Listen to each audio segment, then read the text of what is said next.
साथ खड़े हैं। अपनी बाइबल को उठाओ, अपनी प्रेशियस पवित्र बाइबल। अगर आपके पास अपनी पर्सनल बाइबल नहीं है तो आप दुनिया के सबसे गरीब इंसान हैं।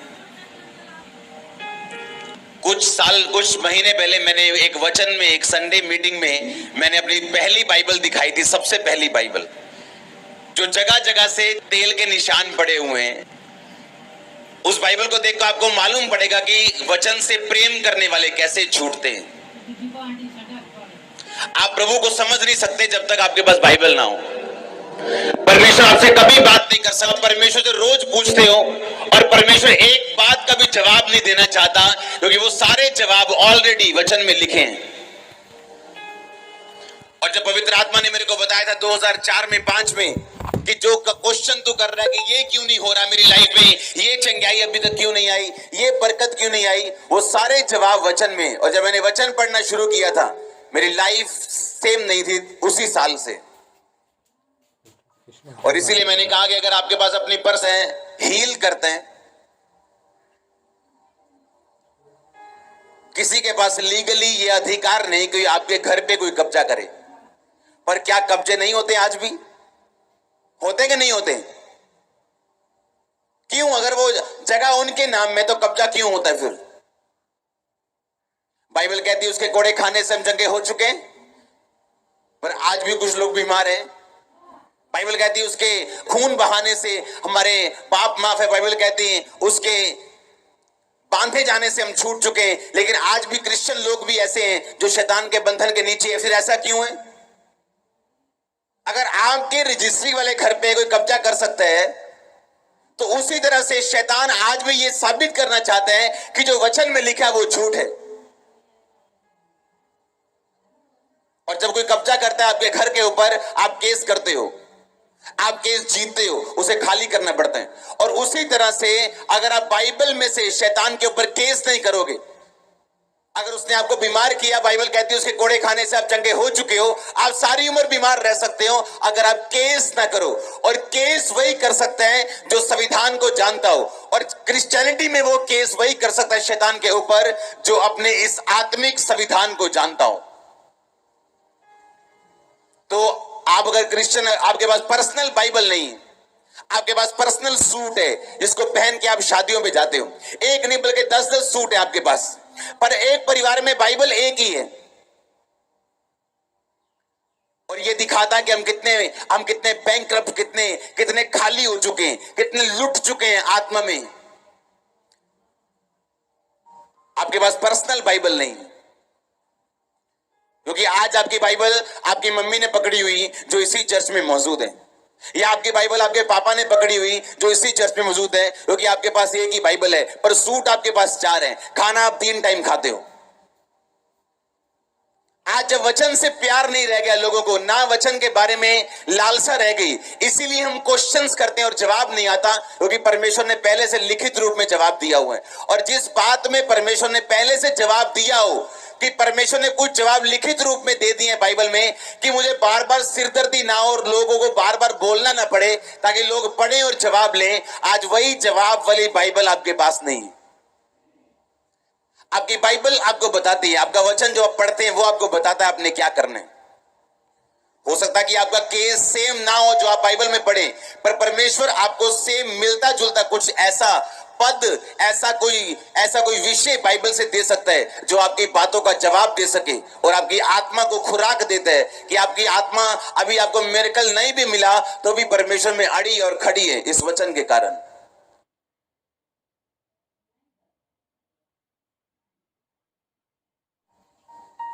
आज आपकी लाइफ का बेस्ट डे है। आज के बाद आपकी पर्सनल बाइबल होगी। आज के बाद आप वचन पढ़ेंगे और लिखेंगे और नोटिस किए जाएंगे यीशु मसीह के नाम में। अगर आमीन सबसे ऊंचे तो आप जानते हैं कि स्वर्गदूत दिए जाते हैं हर उस विश्वासी को जो परमेश्वर में विश्वास करता है। इसलिए परमेश्वर ने कहा मेरे दूत तेरे आसपास रहेंगे, तेरे पांव में पत्थर से ठेस नहीं लगेगी, क्योंकि ये परमेश्वर का वचन है कि हर वो विश्वासी जो परमेश्वर में विश्वास करता है उसको दूत दिए जाते हैं। बाइबल कहती है जब वाइज मैन जोशी जब जा रहे थे, जो परमेश्वर को जानते नहीं थे, लेकिन परमेश्वर का तारा देखा था उन्होंने, लेकिन जैसे वो हेरोदेस के घर में गए वो तारा गायब हो गया था। गलत आदतें, गलत जगहों पे जाना, या बाइबल ना पढ़ना और परमेश्वर से दूर रहना, परमेश्वर के स्टार को, उसकी ज्योति को, उसके दूतों को आपकी जिंदगी से अलग रखता है।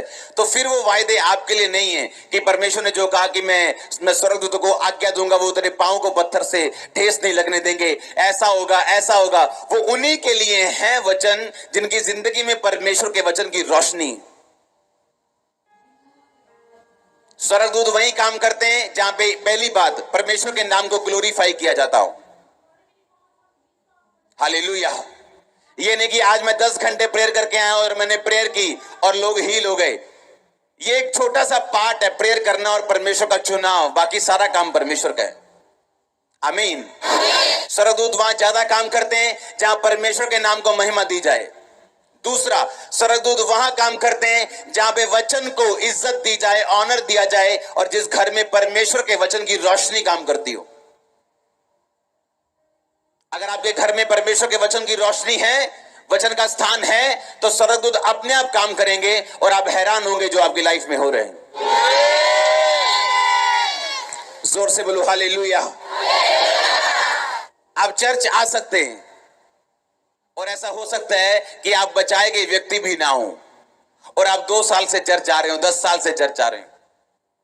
पौलुस एक जगह गया, प्रेरितों के काम उसके 19 बाब में लिखा है। उसमें लिखा जब अपोलुस कुरिन्थिस में था, पौलुस नहीं, अपोलुस, तो पौलुस वहां से सारे प्रदेश से होकर इफिसुस में आया। लिखा जब अपोलुस कुरिन्थिस में था तो पौलुस ऊपर के सारे प्रदेश से होकर इफिसुस में आया। वहां कुछ चेलों को देखकर उनसे कहा, क्या तुमने विश्वास करते समय पवित्र आत्मा पाया? उन्होंने उससे कहा, हमने तो पवित्र आत्मा की चर्चा भी नहीं सुनी। उसने कहा, फिर तुमने किसका बपतिस्मा लिया? उन्होंने कहा, यूहन्ना का बपतिस्मा। पौलुस ने कहा, यूहन्ना ने ये कहकर मन फिराव का बपतिस्मा दिया कि जो मेरे बाद आने वाला है उस पर, अर्थात यीशु पे विश्वास करना। ये सुनकर उन्होंने यीशु मसीह के नाम में बपतिस्मा लिया। जब पौलुस उनने उन पे हाथ रखे तो पवित्र आत्मा उन पर उतरा और वो भिन्न भिन्न भाषा बोलने लगे और भविष्यवाणी करने लगे। और ये सब लगभग 12 पुरुष थे। सब बोलो आमीन। देखा, अपोलोस उनको यीशु मसीह के बारे में बताता था, लेकिन जब पौलुस वहां पे गया तो उसने कहा कि क्या तुमने पवित्र आत्मा पाया विश्वास करते समय?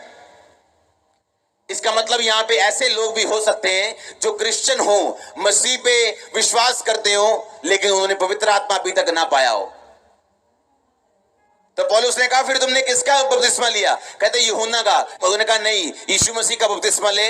बाप बेटा पवित्र आत्मा के नाम में, यीशु मसीह के नाम में वो बात एक ही है। और उसके बाद बपतिस्मा लिया उन्होंने, और बाइबल कहती है उस पे हाथ रखे गए और उन्होंने पवित्र आत्मा पाया। बाइबल कहती है अगर आप में परमेश्वर का आत्मा नहीं तो आप उसके जन नहीं है। उसके बाद एक वचन हम पढ़ेंगे, यूहन्ना सुसमाचार उसकी 14 अध्याय उसकी 15 आयत। यदि तुम मुझसे प्रेम रखते हो तो मेरी आज्ञाओं को मानोगे। मैं पिता से विनती करूंगा कि वह तुम्हें एक और सहायक देगा कि वह सर्वदा तुम्हारे साथ रहे, अर्थात सत्य का आत्मा, जिसे संसार ग्रहण नहीं कर सकता क्योंकि ना वो उसे देखता है ना वो उसे जानता है। तुम उसे जानते हो क्योंकि वो तुम्हारे साथ रहता है और वो तुम में होगा। मैं तुम्हें अनाथ नहीं छोड़ूंगा, मैं तुम्हारे पास आता हूं। थोड़ी देर रह गई, फिर संसार मुझे ना देखेगा परंतु तुम मुझे देखोगे, इसलिए कि मैं जीवित हूं, तुम भी जीवित रहोगे। बाइबल कहती प्रभु यीशु मसीह ने कहा कि यदि तुम मुझसे प्रेम करते हो तो तुम मेरी आज्ञाओं को मानोगे, और मैं पिता से विनती करूंगा कि वह तुम्हें एक और सहायक देगा जो तुम्हारे साथ रहे।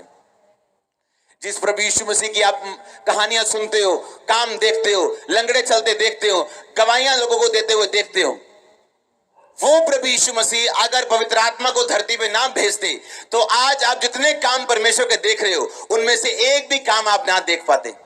यहां तक कि प्रभु यीशु मसीह का क्रॉस उठाना भी व्यर्थ है अगर पवित्र आत्मा धरती के ऊपर ना आता तो। आज आप जितने काम धरती पे देख रहे हो पवित्र आत्मा के, वो पवित्र आत्मा बताता है कि प्रभु यीशु मसीह तुम्हारे लिए मारे गए। अभी भी मैं नहीं बोल रहा हूं, परमेश्वर मेरे मुंह को यूज कर रहे हैं, जिस तरह मैं माइक को यूज कर रहा हूं। पवित्र आत्मा आपको यह बता रहे हैं कि उसी के कारण, होली स्पिरिट के कारण आज आप ये जानते हैं कि परमेश्वर आपके लिए मारा गया, गाड़ा गया, क्योंकि बाइबल बताती है कि पवित्र आत्मा आपको निरुत्तर करता है और परमेश्वर के बारे में बताता है और आपके पाप